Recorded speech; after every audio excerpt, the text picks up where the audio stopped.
right, welcome back everyone to The Lead Engine, a podcast hosted by Lead Vision.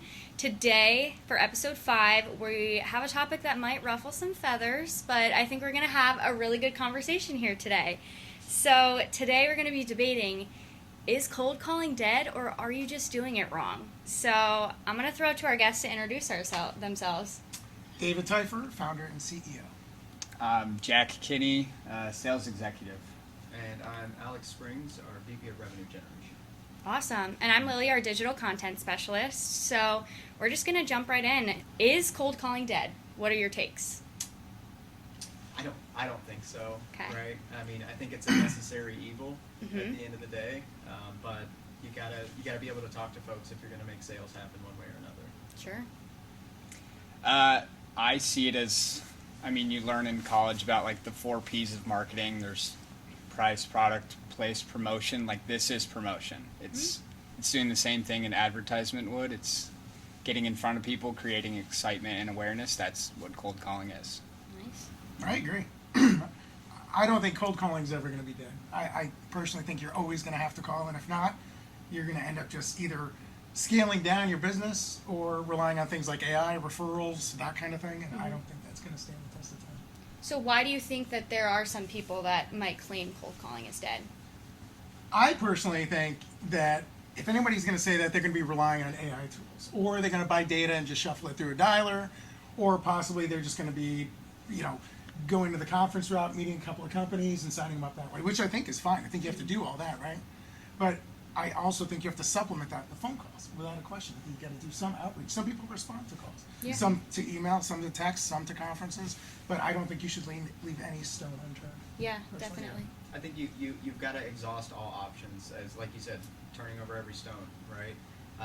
Emails are great when they are great. I don't look at my email all day long, right? But I've got my phone in my hand, or at least a computer that I can get a ring on. So if you can get somebody on the phone, I think you can start a conversation and go from there. You've got them, right? An email, somebody can wait or just never respond to you. So I think it's just the classic way of getting a conversation going. Yeah. David, being a business owner for almost 20 years, how do you think cold calling has changed just like over time in your experience?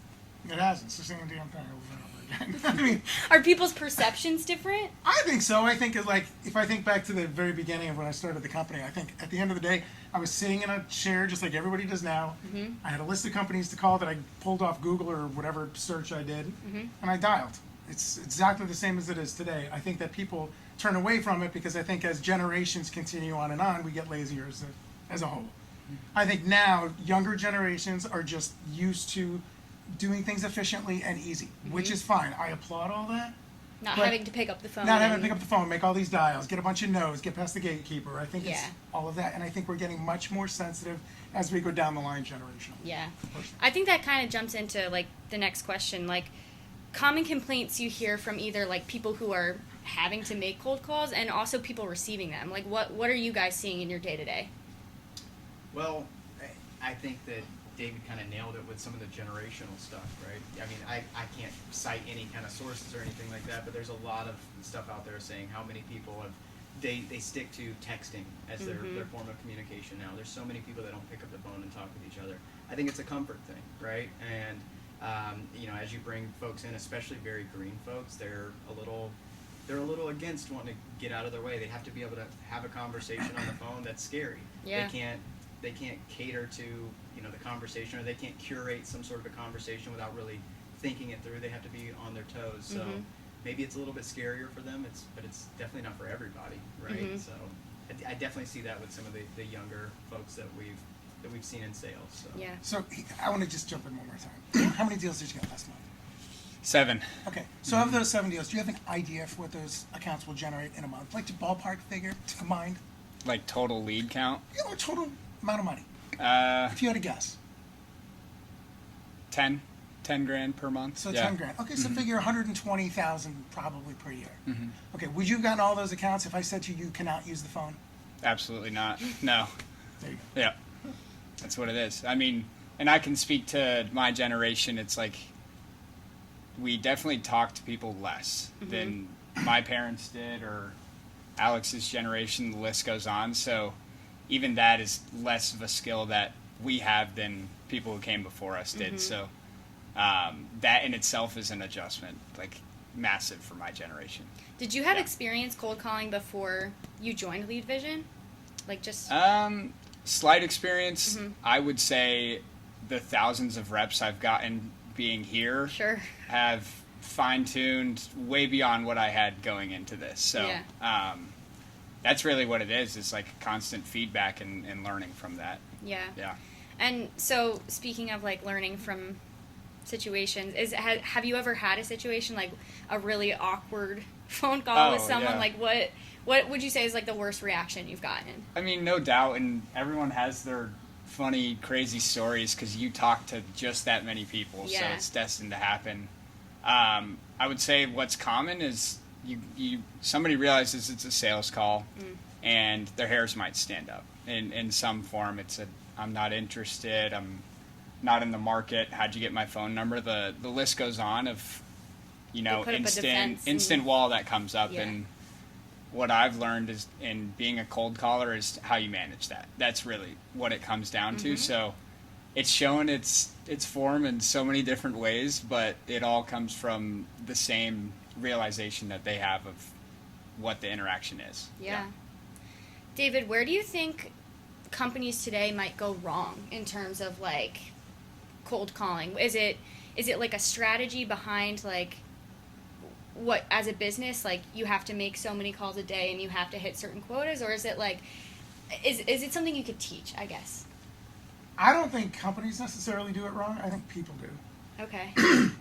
So, like, I'll give an example without giving a name. So, we have a company that we've worked with in the past, and there's some similarities between what we do and what they do, so there's some synergies there. We have grown exponentially in one of our verticals over time, just grown and grown and grown. And I'm not saying it's just cold calling. It could be a combination of things, right? Sure. Word of mouth, could be LinkedIn, could be whatever. But we've continued to grow because we do have a sales team functioning, whereas we do have partners that literally don't have sales teams. Yeah. So there's nobody doing that kind of those kind of calls. So yeah, I could say maybe if there's a company like us out there that's built similarly, maybe they could be doing things better. But there's other companies that aren't using it at all because they're relying on word of mouth and everything else I talked about. You know, just people coming to them. So I think personally, you should always have dialers at your company all the time, as long as they're performing, right? You always want to have them. But if you're not going to, I think you'll always stay like this, or you're going to go down. I mean, there's no question about it. And in terms of like, what do I suggest? I suggest doing things in blocks. If I was going to advise any sales manager or sales team, I do everything in a factory mentality, and that means I'm going to do all my lead lists on a weekend. I'm not saying you have to do that. I would do all my lead lists on a weekend. I would hit the ground running on Monday. I'd have a 2 or 3 hour call block.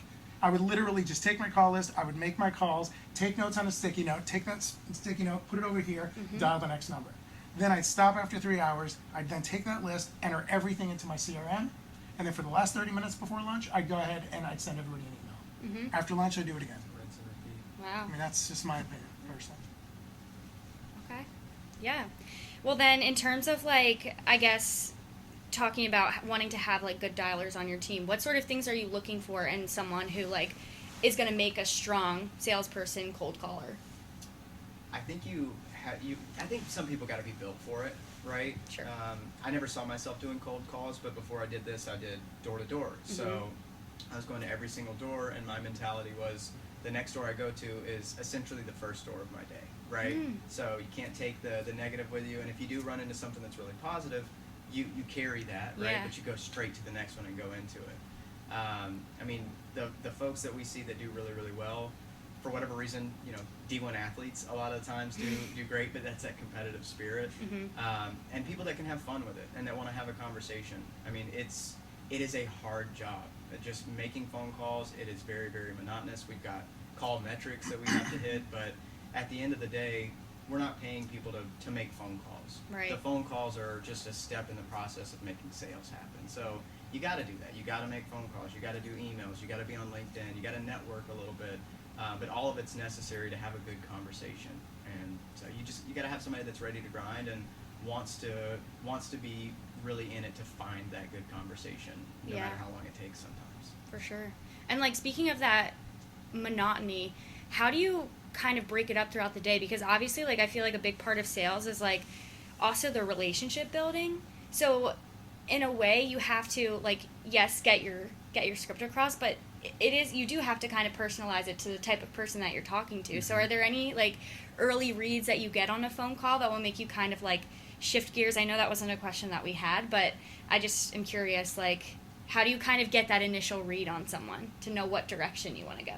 I think you have to pitch to your audience. Yeah. I mean, how many times we had a salesperson like change their accent to accommodate a southern buyer, right? Yeah. It's It always happens. funny to Guilty. everyone else. No, but it's true, but Guilty. right? You lean into it a little Yeah. bit. Yeah, and if somebody like wants to, like, let's assume for me, I'm talking about somebody from New York. Yeah. And they're just like, get to the point. Well, I'm going to speed up my pitch, right? Right. I'm going to talk about the economics, and we're going to try to close them fast, right? Mm-hmm. But if you're talking to someone who's just like a conversationalist, who wants to hear the history, wants to tell you their history, okay, fine. Then buckle up and just Yeah. enjoy the ride, kind of thing. I Yeah. think you got to pitch to your audience. You got to mirror people. Yeah. I think that's the biggest thing. That's the first thing I learned in like door to door, right? Is if you want to seem welcoming, or if you even want to understand if somebody is picking up what you're putting down, you gotta pay attention to body language. Now, the difference with being on a call is you don't have the same Trickier. tools in your tool belt, right? You can't talk about what's around their yard, or you can't really match them, but you do have your voice, you've got your knowledge, you've got your tonality, and just how dynamic of a speaker you can be, right? So I think, yeah, early on, you've got to do a little bit of that exploration and investigate what kind of person they are, and try to match them where they are. And if you can get them up to speed, if you need to get them to you, or if you need to get to them, I think that just makes it comfortable for everybody. Yeah, You got to get over the first wall. definitely. Well, switching gears just a little bit, do you think buyer behavior has sort of changed the way that cold calls are received? Maybe. I mean, every company's got a phone, right? Yeah. Everybody's got a gatekeeper at the end of the day, right? You know, people are still going to be screening your calls. I think that with how things have changed, right? You used to have a physical phone and you type in a number and go, and you've got your own phone number. Now there's all these different VoIP services, and everybody's got the same number that's running off of one main line. I think that maybe there's an issue with like spam, right? You start calling a bunch of people a lot, like people start thinking you're spam, but at the end of the day, I mean, everybody's going to react a little bit different. I think it depends on the industry too. Sure, right? yeah. Home services is going to be way different than something like heavy machinery or forklifts, because they get called 100 times more than a forklift company is going to get called about. But they also buy more leads They than say a do. forklift industry's But yeah, exactly. But they're so used to those calls that Yeah. they're going to respond differently. So I would say maybe. I mean, again, if they're bringing on people that are a little bit more against wanting to be on the phones, sure. Yeah. But I think it's industry specific. Yeah. I think if it's an industry that welcomes lead generation, Yeah. like moving, yeah, they all want to talk to you, Hey, right? you want leads? Yes or no? That's a very good Yeah, conversation. So I think it depends on Yeah. who you're talking No, to. that's fair. Yeah. Okay. Interesting. And I know we've sort of like talked about this too, but like other channels, do you find like is cold calling normally like our first point of contact when we're like reaching out to people, or do you like start with an email then hit them with a call? Like, what do you think is sort of the best first impression or first touch point with someone? Yeah, I love to put a voice to the name, and an email becomes so much easier to find if they're looking for it after having talked to you. So, Okay. I mean, even if you think about how many ads you see throughout a day, Yeah. depending on like how much you're on the internet or whatever the case be, there's a lot. Yeah. But how many people are calling you, telling you who they are and what they do, wanting to develop a relationship with you? Obviously, that's a way less noisy space that you can then proceed to get them the right information from. Yeah, definitely. So that follow-up email is kind of like nurturing them in a way. So like you stand apart by giving them a phone call, because not everyone's going to start with that phone Yeah. call. So that phone call and email combined is kind of like a nice foot in the door in a way. It's you develop trust. They understand there's a real person behind a real business here. You have some understanding of what to look for in whether it be an email or next conversations. Yeah. What do you think is the fastest way to lose someone's attention on a cold call? Just going straight into it. Yeah. This is kind of like an answer I had for one of the other questions. Yeah. But I think that too often our people just, let's stick to the script and I want to just run through everything and get it out there. And we see that a lot with very early, very green salespeople. It's like, okay, I've studied the script. I've got all the information down. I've got someone on the phone. Now I just need to tell them everything I know and shut up. That doesn't work, right? They're gone. If somebody called you today and just started blasting you and you didn't get a second to talk, you're never going to hear a word they say, or you might not even be on the phone by the time they catch a breath. Yeah. Right? So I think easiest way to lose somebody's attention is just not be like a consultant. You need to be able to start, if you want to have a conversation, it needs to be a conversation. Yeah. Talk to them, ask them how they're doing, let them know why you're calling, right? You know, Yep. you don't need to be a sleazy salesperson or a shark or something on the end of the line. Just, this is why we're calling, would love to chat with you, and then let it happen naturally. Yeah. I agree. I think people do business with people they like. Yeah, And it's hard to connect with somebody who's just, Yeah. just word vomit. Just I agree. rehearse. I think and- you're right. Yeah. Yeah. No, I love sitting out in the sales pit because it is, you do get to hear everyone's like little individual, like their personality comes through, which I do think is like a big part of like why you saw success, 7 deals last month. Like it's part of that like personal touch that you bring to it. So I definitely think that's a huge part of it. What do you think separates companies who succeed in cold calling today versus like those who think it's maybe not the best use of their time? I kind of go back to one of my earlier answers. I just don't see how you grow without doing that. And I'm not saying cold calling is the only show in town. Right? I think it's warm leads. I think it's using LinkedIn, going to conferences, running inbound campaigns on search or social or whatever. I think it's all those things. I mean, I embrace all of it. Yeah. I just think it's surprising to me that some companies won't have or be moving toward a bigger sales team or building a bigger sales team because you need them. You have to have outreach. And as we said before, some people respond to emails, some people respond to social media, some people go to conferences and meet and greet and all that, and then some people take phone calls. Yeah. You know? I mean, if somebody called me and I needed something at that particular time, like, hey, I want to pitch you on this, and I needed that, I'll talk to this guy. I don't, sure. Yeah. So, I think if you're not doing it, it's passive. Whatever else you're doing is really, really passive. I mean, a cold email, there's no background, there's no trust filter, there's no relationship. LinkedIn is, love LinkedIn, but it's a lot of self-promotion, right? Yeah. And it's a lot of beating your chest, and you never know what's real there. I always think about something that we've talked about. It's like, think about McDonald's, right? McDonald's sells millions and millions of hamburgers, right? But me going to the drive-thru is not necessarily someone selling to me. But that does not mean, even though they're super successful, that they stop advertising, right? They're still going out and trying to get customers. So if you want to grow, you want to scale, you want to be successful, do the things that are working, that are bringing customers to you, right? And that might be just your product. It might be the word of mouth. But you got to go out there and ask about it too. Yeah. You got to sell. Yeah. So. I love that.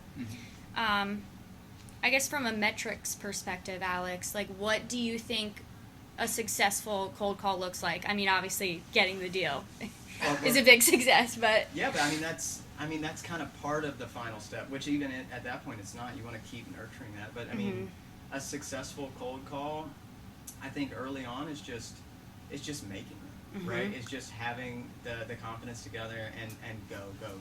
I hate to say the needle in the haystack, but in some cases that's what it is. But really what we look at is, again, we're not here to make phone calls, we're here to make conversations happen. Sure. So, did you have good conversations today? Awesome. Did some of those turn into, hey, we're sending over proposals? Cool. Did we finally get that one person that's been ghosting us for ages? You're just, again, I hate to use the same terminology, but you're turning over stones. So those days where you're having great days and you're talking to a lot of people, maybe you don't make as many phone calls, but you've got tons and tons of talk time, tons of docs, tons of agreements going out, proposals, things like that. Yeah. The days that you don't, you're burning it up. Maybe you made twice as many calls as somebody else, but you're still pushing. So yeah. there's a lot of different things that look successful, but you gotta push for it to get there anyways. You're not gonna make one phone call and it's always gonna be a great call. Right. So Yeah. Well, speaking of that, Jack, I know like you're in the weeds. I mean, you're all in the weeds, but dialing every day. How do you kind of keep yourself motivated when you get like maybe a rejection or something like that? And it's important because you're going to get rejections. Yeah. It's just part of it. So, Acceptance. Yeah, and I think it's two things. I think motivation comes from knowing what can come from staying committed to the process. So you can make phenomenal money. You can be a contributor to a team. Knowing what's possible should you make the calls is motivation in itself. But I think a lot of it is discipline. Yeah. If you're not expected to see all the deals pop on one day, the day that you made the calls. It's a process, and can you stay committed to the process of making the calls, having strong follow-up, continually learning from the feedback that you get within calls, and eventually the deals come. And it's being disciplined enough to know that the work I'm putting in today isn't going to show itself for X amount of time. Yeah, that's a good way to look at it. I have this for you, Jack, but honestly, any of you can jump in. What's something small that you've like changed in your approach that you've seen just like huge success from the first time you started making calls to now? If you can think of one thing to pinpoint. Oh yeah, a lot's changed. I've had Alex here with me every step of the way to just help build skills as I go. I think what's huge is talking slower and asking the right questions, because to us, we know the product. Right. It's really easy to rattle off the features, what other people should expect. But for a lot of people, it's their first time hearing about what we're talking about. So giving them time to understand what I'm saying, not filling the air and over-explaining our product and over-complicating things. And I get to ask questions in order to understand, can we help you? How do we help you? How do we make this work for you? All of that stuff is, equally important to providing value, but giving them time to apply it to themselves. Yeah. I think and that's great, right? Yeah. Slowing down, that would have been my first answer. Yeah. So thank you. Yeah. I think the one that was big for me, especially as a wee sales lab some 7 years ago or something like that, was, you go into it and you get these emotional attachments to what could happen, right? It's a maybe that could go. It could be a yes, it could be a no, it could be anything. You never know. And I think that once I got to the point where I had a consistent pipeline, I was having good conversations, and I finally just realized, some will sign, some won't, so what?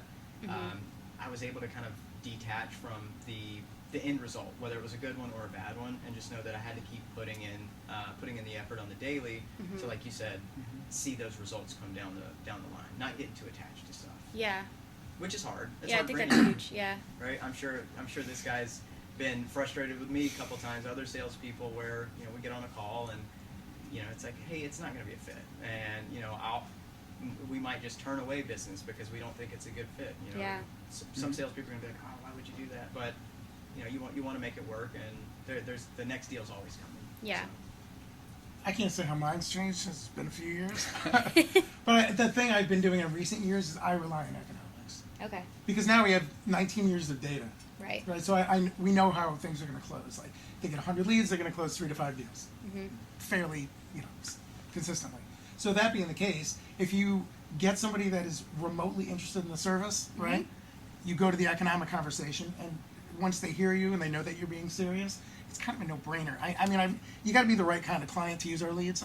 Yeah. You have to have you have to have a call center, or if not a call center, a bunch of calling people. You have to have some dialers. But if they have some dialers and they have an aggressive approach to leads, like, why wouldn't they try it? Why would they not try the service? If they're going to close 5 out of 100, Right. the economics always work in their favor. So the only person that's going to say no is someone that doesn't want to make money. Right. So. Yeah. What do you think is a mindset shift that people or companies need to take when it comes to cold calling and getting after it? I'll speak for us. For our company, I think we have to look for a certain personality type that translates well to good dialers. So I think it's less about, hey, maybe we should think about getting some dialers on board. I think, to me, that's a no-brainer. If you don't do it, that means you don't want to grow your company. But further, I think you need a certain kind of person who's going to fit in that position, because if you get somebody that you really, really like as a human and try to make them into a dialer, I just think that's not going to work. Yeah. So I think my advice would be, myself included, we need to look for people who could be really, really good dialers who will stay with our company for a long period of time. Yeah. But everyone needs dialers. Yeah. So looking ahead into the future with like more and more like AI robocallers, stuff like that, do you think that having like a human sales team who's like jumping on these cold calls, is that going to set us apart? I mean, I think that just in the last couple of years, AI has evolved so much. Yeah. And it's gotten better and better. I think that it's smart to try to utilize and test everything. David talks about evolving. You have to, right? But there is a certain something about having a human touch, right? Yeah. There's going to be little nuances that an AI, at least as of right now, isn't going to pick up. Being able to joke and build those relationships, you can't really do that with, a robot on the other end of the phone until it gets to that point. But I think you try everything, right? I think that the AI side would probably be great right now in terms of, starting to generate a little bit of interest. But when you really want to build that relationship, you got to have a human touch to it. Mm-hmm. I agree. I mean, just in this room, all right, who's been called by like Verizon, and it's a real person from, let's just say, another country? Can't that be frustrating at times if you don't understand what they're saying? Okay, so now take it a step further and you think, okay, well let's talk. We're talking to an AI person, chatbot, Yeah. and maybe the accent is perfectly fine, but there's a delay, or what they're answering you does not match exactly what you're asking. It's super frustrating. I'm a fan of AI, but again, I still stand by the fact that like we need humans to be doing this work. I'm saying use AI too, incorporate it how you will. I just don't want to talk to an AI sales agent. I'd rather talk to him. Right. So. I've had people like thank me for being a human, reaching out to them, like especially in home services where they just get a lot of phone calls. They get a lot of it is not human. People will smile, they'll crack jokes. They just love having someone who they're comfortable around on the other side of the phone. Definitely. Yeah. I mean, it's the classic thing, right? If you're stuck to your script and you're just going through it super monotonous, the first thing somebody tells you is don't sound like a robot, right? So you gotta have some personality. Yeah. I agree. Great. Alex, what is like a simple change that sales teams could make today to start seeing results, within the next couple of weeks? David might disagree with me on this one, but I think that one, you got to learn the pitch, you got to learn everything that you need to talk about, get it out at least early on, and then throw it away.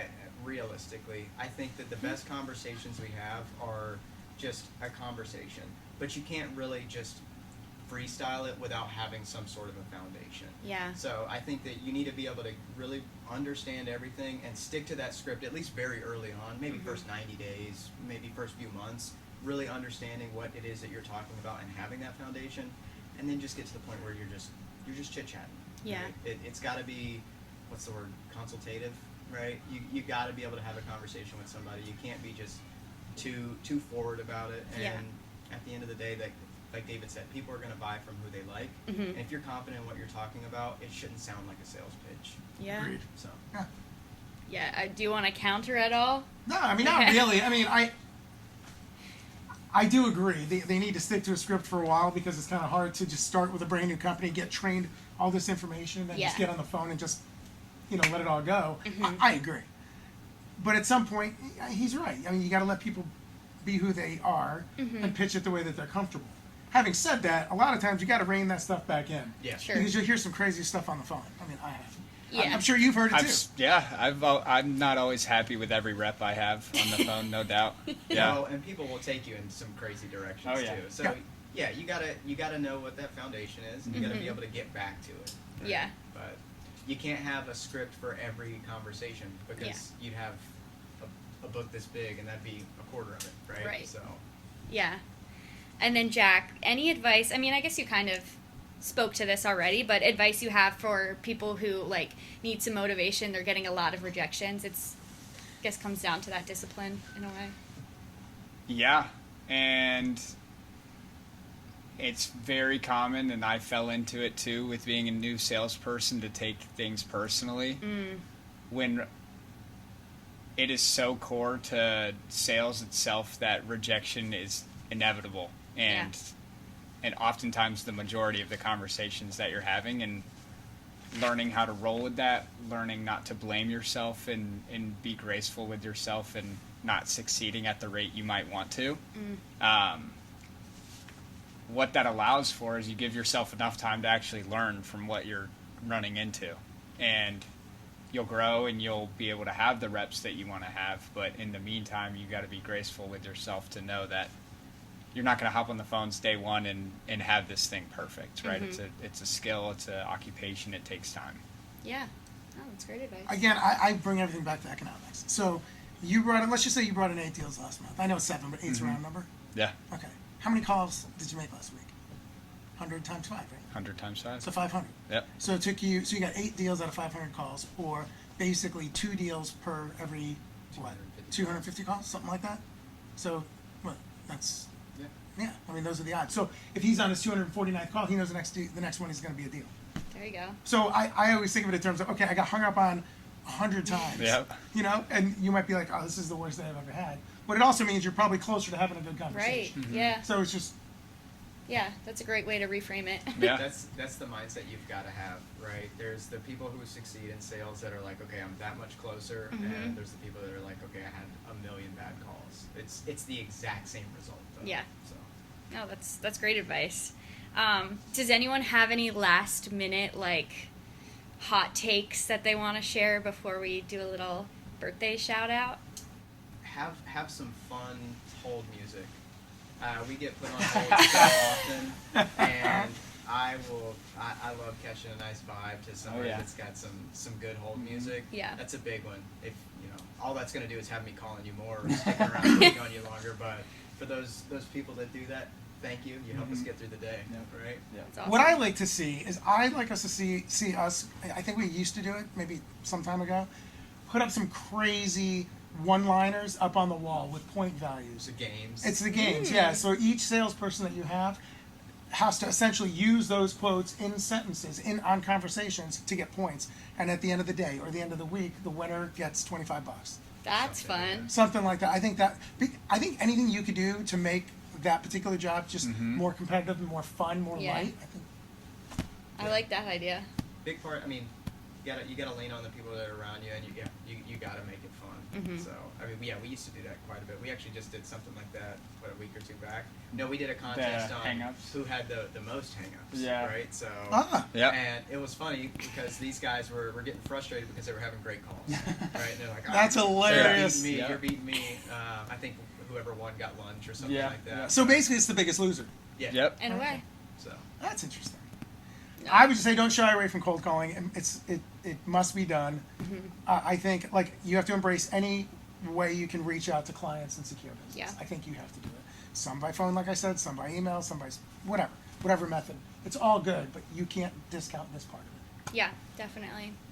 Yeah, well, that was great. Thank you guys for being here. Before we go, I just wanted to announce, for those of you who don't know, earlier this month, Lead Vision hit 19 years in business. So, crazy huge accomplishment. Congratulations to you, David. And yeah, I just kind of wanted to give you a second to sort of reminisce on like your history and like again why this topic was like so important to you to talk about, because it's kind of how you started. It is how you started. I think if I could have, so part one, I think as it pertains to selling, at the end of the day, regardless of what task I'm doing, like I'm a salesperson. That is at the core what I like to do. If I could like do any job I wanted to do, not the ones I have to do, I'd probably be doing that. I know it sounds crazy, but I like the phone. I actually have no problem with the phone. I did enjoy it. In terms of the company, what's evolved over 19 years? Whew, that's a tough one. I think the gig is the same. I think just the rules have changed. Like, I think back to the very first year when I was just generating, 20 leads a day for forklifts. And I think it's the same today. It's just there's more volume, there's more people, there's more channels to advertise. Sure. Things are getting more complicated. Not worse. I mean, I would say they're better. Now you have social, whereas when I launched the company so long ago, there was no Meta, there's no Facebook, right? Well, it was around, they just weren't doing ads. Right. So things have just changed so much, and I think that's been the challenge for me, is to try to keep up. But I think it all comes down to the people that you have around you if we have the right people, then I can evolve. Mm-hmm. But there's no way I could be in this industry with 3 or 4 or 5 people. Yeah. So I would say the gift I have is the people around me, and I think we'll keep evolving as long as we keep adding the right people to the mix. Yeah, definitely. People. Well, I know we're all grateful, and you really have something special here, so we're just happy to be a part of it. Yeah, 19 years, go Lead Vision. You can check us out on our socials. I will link all of them down below, but thanks for tuning back into another episode. We will see you next month. Bye. Not bad. We did That it. was good. Hey. That was good.